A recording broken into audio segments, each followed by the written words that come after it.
Rejection has a way of making you feel like you've just lost something rare, something irreplaceable. Like if you don't act now, it's gone forever. And in that moment, everything inside you wants to fix it, to say one more thing, to prove your worth, to show them what they're missing. But here's the truth. Most people never realize. The moment someone pulls away, the most powerful thing you can do is not chase. It's to stand still in your worth. Because when you chase someone who has already taken a step back, you're not bringing them closer, you're confirming their decision to leave. You see, people who are emotionally avoidant aren't running from you. They're running from what closeness requires of them. And when they reject you, what they secretly expect, what they're used to, is for you to abandon yourself in pursuit of them, to overgive, to over-explain, to overstay. But the one thing they are not prepared for is your calm, grounded, unwavering self-respect. The moment you respond to rejection with dignity instead of desperation, something shifts. Because now, instead of feeling pressure from you, they feel space. And space is where reflection begins. When you don't chase, they don't feel trapped. When you don't beg, they don't feel overwhelmed. When you don't collapse, they don't feel justified in leaving. Instead, they're left alone with a question they didn't expect. Why didn't they run after me? And that question is far more powerful than anything you could have said. Because now, you're no longer someone trying to earn their love. You've become someone who chooses themselves. And that is rare. That is magnetic. That is unforgettable. You must understand. Your value is not determined by someone's inability to recognize it. And every time you try to convince someone to stay, you are quietly telling yourself, my worth needs validation. But the moment you walk away with grace, you send a very different message. I know what I deserve, and I won't negotiate with less. And here's the paradox. When you release the need for them to choose you, you become someone worth choosing. Not because you changed for them, but because you stopped abandoning yourself. So if someone rejects you, don't rush to rewrite their decision. Honor it, accept it, and then rise above it. Not with anger, not with pride, but with quiet, unshakable certainty in who you are. Because the one thing they wish you'd do after they reject you is the one thing that forces them to face themselves. Nothing.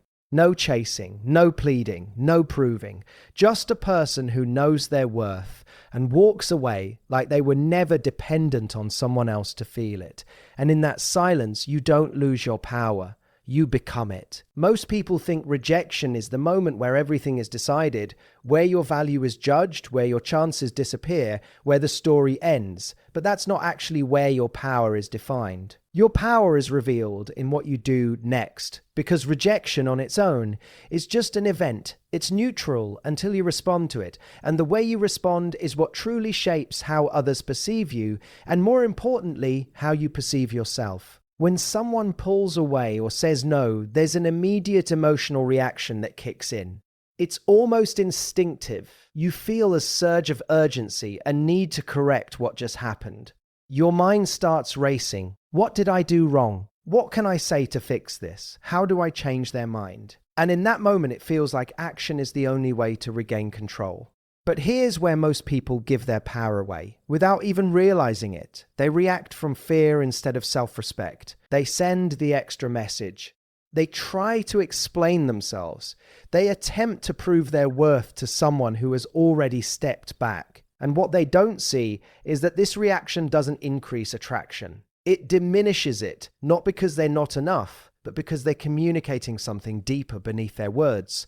I don't believe I'm enough unless you choose me. And that belief is what shifts the dynamic entirely. True power is not about controlling someone else's decision. It's about controlling your own response. It's about having the emotional discipline to pause in the moment where everything inside you wants to act impulsively and choosing a response that aligns with your self-worth instead.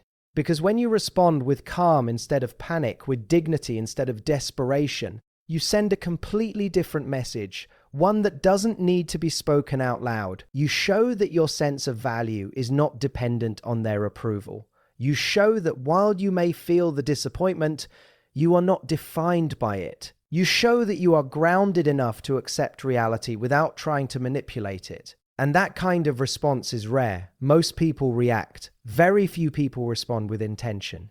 And that difference is everything, because when you don't chase after rejection, you create space. And in that space, something powerful happens. The other person is no longer dealing with pressure from you. They're left alone with their own thoughts. There's no noise, no persuasion, no emotional pull forcing them to justify their decision. There's just silence. And silence has a way of making people reflect.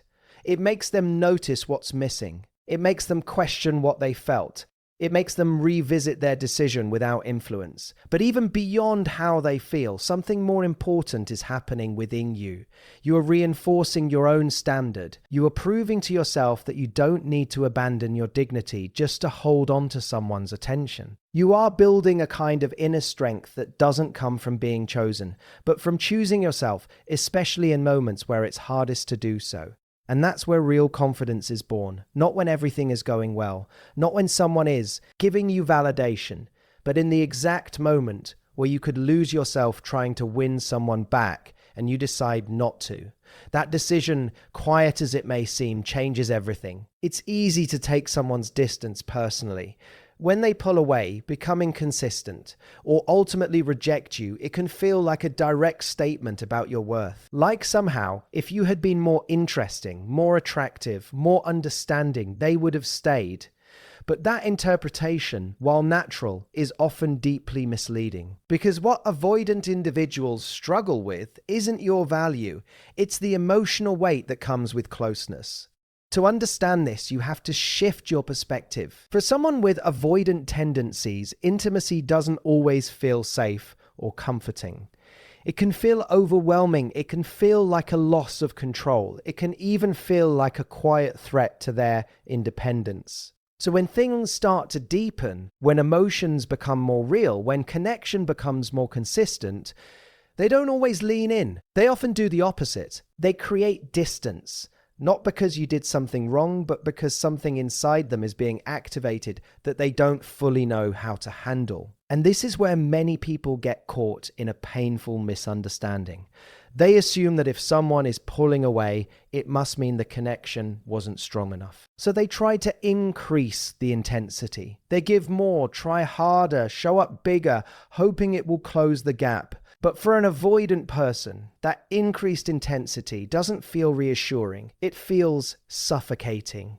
It amplifies the very thing they're trying to escape. So the more you lean in to prove your worth, the more they feel the need to lean out to protect their space. And suddenly you're caught in a dynamic that feels confusing and one-sided. You're trying to get closer while they're trying to create distance. And no matter how much you give, it never seems to be enough. Not because you're lacking, but because the problem was never about your enoughness to begin with. It was about their capacity, their comfort with vulnerability, their relationship with emotional dependence, their ability to stay present when things become real.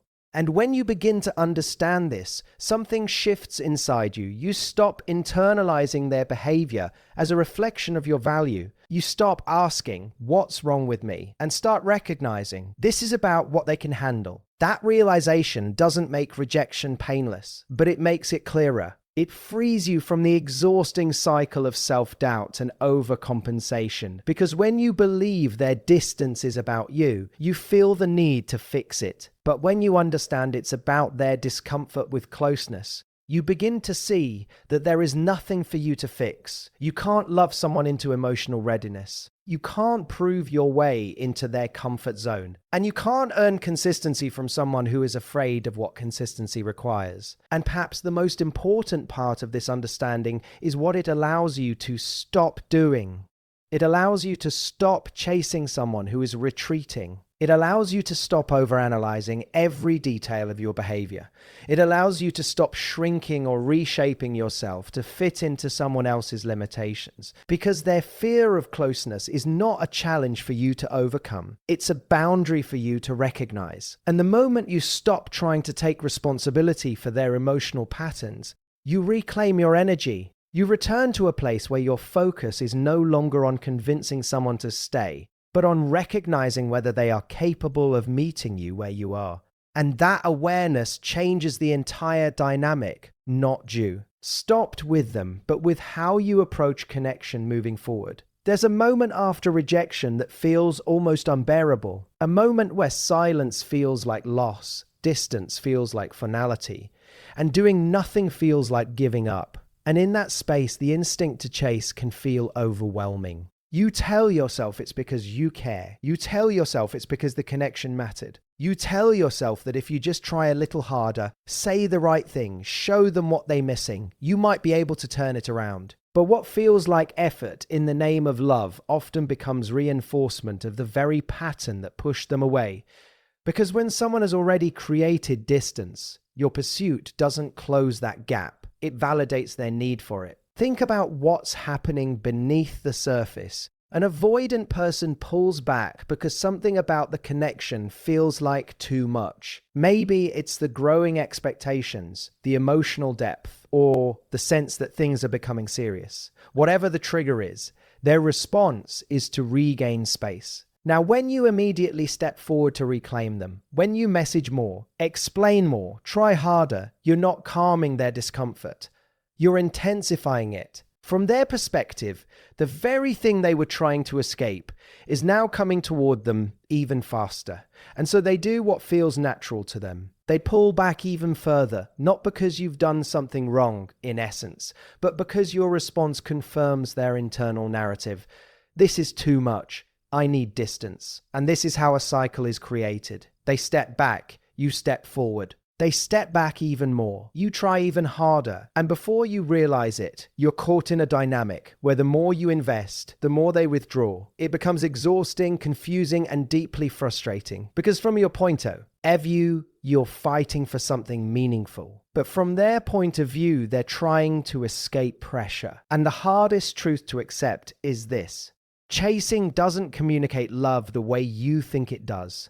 It doesn't say, I value this connection. It often says, I don't trust that I'm enough unless I convince you, and that energy shifts everything. It changes how they see you, not because you've become less valuable, but because you've stepped out of your own center. You've made them the source of validation, rather than someone who is simply invited into your life. And people feel that shift, even if they can't articulate it.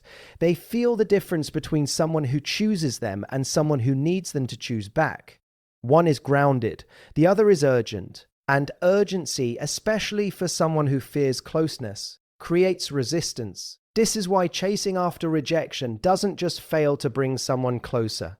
It actively pushes them further away. Because instead of giving them the space they were seeking, it removes it entirely. Instead of allowing curiosity to grow, it replaces it with pressure. Instead of creating the opportunity for them to reflect, it gives them something to retreat from. And perhaps the most important piece of this is what it does to you. Every time you chase someone who has pulled away, you move a little further away from your own sense of self. You start prioritizing their response over your own well-being. You begin measuring your worth by their attention. You slowly abandon the very qualities that made you attractive in the first place. Your confidence, your independence, your sense of ease. And all of that, in the hope that if you just give a little more, they'll finally stay. But the truth is, the moment someone steps back is the moment your energy matters most. Not in how much you give, but in how you hold yourself. Because the strongest position you can take is not one of pursuit, but of presence. To feel the urge to chase and not act on it. To want to reach out and choose restraint. To experience the discomfort and still remain grounded in your worth. That's what breaks the cycle. That's what stops reinforcing their need to distance. And that's what begins to shift the dynamic in a way chasing never could. There's a common belief that persistence is what wins people over. That if you care enough, try hard enough, and refuse to give up, eventually someone will see your value and choose you. And while persistence can be powerful in many areas of life, in matters of the heart, especially in the face of rejection, it can quietly work against you because there's a fine line between genuine effort and the loss of self-respect. And when that line is crossed, the energy you bring into the connection begins to change. When someone has already expressed disinterest or created distance, continuing to pursue them doesn't always communicate strength. More often, it communicates a lack of boundaries. It says, Even though you've stepped back, I'm still going to step forward. And while that may come from a place of hope, it can be perceived as a disregard for both their position and your own value. Self-respect, on the other hand, operates very differently. Self-respect doesn't beg for attention. It doesn't try to negotiate attraction. It doesn't attempt to convince someone to feel something they've already shown they don't. Instead, it recognizes a simple truth. If someone is unsure about you, they are not aligned with you. And rather than fighting that reality, self-respect chooses to honor it. This is where many people struggle because walking away can feel like giving up. It can feel like you're letting something meaningful slip through your fingers. A fight. But what if the real strength isn't in holding on, but in knowing when to let go? Because when you continue to pursue someone who has already shown hesitation, you begin to compromise parts of yourself. You start overlooking your own needs. You ignore the imbalance in effort. You accept less than what you truly desire just to keep the connection alive. And in doing so, you send a message, not just to them, but to yourself. I'm willing to settle for uncertainty if it means I don't lose you. That message erodes your confidence over time. It shifts you from being someone who chooses to someone who waits to be chosen. And that shift is subtle but powerful because people are naturally drawn to those who value themselves enough to walk away from what doesn't serve them. Not in a dramatic or punitive way, but in a calm, grounded, unwavering way. There's something deeply attractive about a person who can say, without words, I wanted this, but I don't need it at the cost of my dignity. That kind of energy doesn't chase, it doesn't plead, it doesn't linger where it's not fully welcomed. It simply steps back. And in that step back, something important happens. You restore balance. You move from a position of overinvestment to one of self-alignment. You stop trying to earn a place in someone else's life and start reinforcing your own standards. Because attraction isn't just about how much you give, it's about how you carry yourself when things don't go your way. Anyone can show up when they're being appreciated, but not everyone can maintain their composure, their boundaries, and their sense of worth when faced with rejection. And that's what sets you apart. When you respond with self-respect instead of persistence, you're not closing a door, you're redefining your value within the dynamic. You're showing that your presence is not so meaning to be taken for granted, that your time, your energy, and your emotional investment are not endlessly available to someone who is unsure. And ironically, it's often in that moment, when you stop trying to prove your worth, that your value becomes most visible. Not because you've changed who you are, but because you've stopped compromising it. And that quiet, steady self-respect becomes something that no amount of persistence could ever replicate. There's a powerful shift that happens when your emotional world is no longer dependent on someone else's choices. It's subtle, almost invisible on the surface, but it changes the entire energy you bring into a connection. Emotional independence is not about detachment or pretending you don't care. It's about caring deeply, without losing yourself in the process. It's about being able to experience connection without making it the source of your identity or stability. And when someone rejects you, this becomes the ultimate test. Because in that moment, it's easy to feel like something has been taken from you. Like your sense of excitement, your hope, your emotional investment, all suddenly cut off. And the instinct is to reach back toward that person, to restore what feels lost. But emotional independence allows you to pause and recognize something crucial. Nothing that is truly yours can be taken by someone else's decision. Your worth didn't disappear. Your capacity to love didn't diminish. Your value didn't shrink. The only thing that changed is their participation. And when you understand this, you stop trying to recover yourself through them. Instead of asking, how do I get them back? You begin to ask, how do I stay grounded in who I am, regardless of what they choose? That question shifts your focus inward, where your real power lies. Because people who are emotionally independent don't collapse when faced with rejection. They feel it, they process it, but they don't let it define their sense of self. They don't rush to fill the silence. They don't scramble to re-establish connection. They don't chase validation to soothe the discomfort. They allow space. And that space does something unexpected. It creates curiosity. When someone senses that your emotional state is not tied to their presence or absence, it disrupts the usual pattern. There's no pressure coming from you, no urgency, no attempt to pull them back in. And that absence of pressure can be disarming, especially for someone who is used to being chased or needed. Because now, instead of feeling responsible for your emotions, they're free to observe them. They notice that you're not reacting the way most people do. They see that you're not trying to convince them. They feel that your energy is steady, not grasping, and that steadiness becomes intriguing. It raises questions they didn't expect to ask. Why aren't they reaching out? Why do they seem okay? Did I misjudge them? And those questions come not from anything you said, but from what you didn't do. This is the paradox of emotional independence. The less you rely on someone for your emotional state, the more space they have to become curious about you. Not because you're playing a game, but because you're no longer creating resistance. You're not pulling on them, so they don't feel the need to pull away. You're simply existing in your own center. And perhaps the most important part of this is what it does for you, regardless of their reaction. Because emotional independence protects your peace. It allows you to move through rejection without losing your balance. It keeps you from by investing in someone who has already shown limitation. And it ensures that your happiness is not placed in the hands of someone who may not be able to hold it. You begin to realize that attraction is not just about connection. It's about how secure you are within yourself while experiencing that connection. And when you cultivate that security, you become someone who doesn't need to chase, doesn't need to convince, and doesn't need to hold on tightly to what isn't choosing you. You become someone who can let go without losing yourself. And that kind of presence carries a quiet strength that is felt far more deeply than any attempt to prove your worth ever could.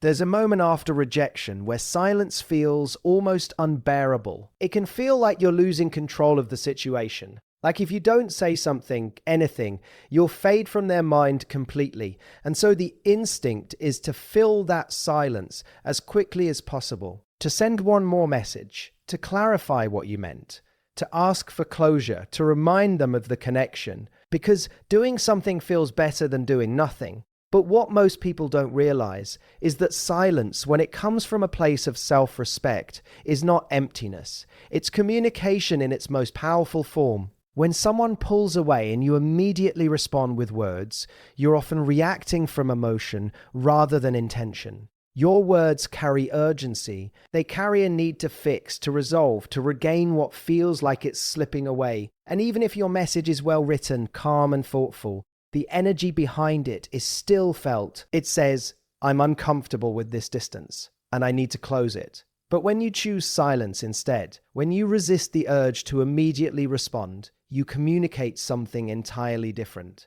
You show that you are not ruled by impulse. You show that you can sit with comfort without trying to escape it. You show that your sense of stability does not depend on immediate reassurance. And that kind of restraint is rare because silence creates space, and space allows reality to settle. When you don't rush in to fill the gap, the other person is left with the full weight of their decision. There's no distraction, no emotional negotiation, no attempt from you to soften the moment. There's just clarity. And in that clarity, something begins to happen. They have room to think, not under pressure, not while defending their choice, but freely, without interference. They start to process what just occurred. They reflect on how they feel without being pulled in any direction. They notice the absence of your presence in a way they couldn't if you were still actively reaching out. And silence, in this context, becomes a mirror. It reflects back to them not just their decision, but your response to it. If your response is constant communication, they see someone trying to hold on. If your response is silence, they see someone who is able to let go. And that difference is significant. Because letting go doesn't signal weakness. It signals strength. It shows that you're not trying to control the outcome. It shows that you respect both their choice and yourself enough not to chase after it. It shows that you are grounded even when things don't go your way. And that kind of energy shifts how you are perceived. But beyond how they perceive you, silence serves an even greater purpose for you. It gives you time to reconnect with yourself. Instead of pouring your energy outward, Into messages, explanations, or attempts to fix, you turn inward. You process what happened. You feel your emotions without reacting to them. You regain your balance, because often the urge to speak comes not from clarity, but from discomfort. And when you allow yourself to sit in that discomfort without immediately acting on it, you build emotional strength. You learn that you don't have to respond to every feeling. You learn that not every moment requires action. You learn that sometimes the most powerful move is to do nothing at all. And in a world where everyone is quick to react, to speak, to chase, your silence becomes something that stands out. Not as absence, but as presence. A quiet, steady, unshaken presence that says more than words ever could. There is a moment after rejection that defines everything that comes next, even though it doesn't look powerful on the surface. It's not loud. It doesn't involve confrontation. It doesn't involve trying to change someone's mind. It's simply the moment you decide whether you will abandon yourself or stand in yourself. Most people don't realize it, but rejection creates a fork in the road. One path leads to reaction. Chasing, explaining, trying to fix what was already decided. The other path leads to something quieter, something far more powerful. Dignity. Walking away with dignity is not about pretending you don't care. It's not about suppressing emotion or acting like rejection doesn't hurt. Of course it hurts. You're human. You feel attachment, hope, and disappointment. But dignity is what you choose to do with that pain. It's the difference between saying, I need to change your mind so I can feel okay, and saying, even though this hurts, I will not lose myself in it. And that choice changes everything about your energy. When someone rejects you, there's often an unconscious expectation, especially from avoidant dynamics, that you will react. That you will reach out again, that you will try to re-establish connection or ask for clarity or validation. Not necessarily because they are malicious, but because that is the pattern they are used to. Distance leads to pursuit. Withdrawal leads to pressure. And that cycle repeats. But when you break that cycle by simply walking away with calm self-respect, you interrupt something deeper than the interaction itself. You interrupt the emotional pattern. You show that you are not participating in a dynamic where your value is something to be negotiated in real time. You show that your presence is not dependent on being chosen in that moment. You show that you are not available to chase someone who has already stepped out of alignment with you. And that is where dignity becomes powerful. Because dignity doesn't argue, it doesn't chase, it doesn't perform, it simply decides. And in that decision, something very important happens internally. You stop splitting yourself into two versions. The one who wants them back, and the one who knows better. Instead, you unify, you become one grounded version of yourself that can hold disappointment without collapsing into it. That is emotional maturity in action. And the strange truth is, people can feel that even without contact. They can feel when someone is chasing. There is an energy of urgency, of reaching, of needing. But they can also feel when someone has stepped back, not out of spite, not out of games, but out of self-respect. And that version of you, the one who doesn't chase, carries a different kind of weight. Not heaviness, but presence. A quiet certainty that does not demand attention, but naturally commands it. Because dignity signa, else something very rare. You are not easily destabilized. You are not someone who loses yourself in emotional turbulence. You are not someone who abandons your own center just to hold on to connection. You are someone who can feel deeply and still choose yourself. And that is what makes walking away so transformative. Not because it guarantees someone will come back, but because it guarantees you won't leave yourself behind. Every time you resist the urge to chase and instead choose to step back with grace, you reinforce a deeper identity within yourself. You become someone who values alignment over attachment, someone who prioritizes emotional integrity over temporary reassurance, someone who understands that love without self-respect is not love at all.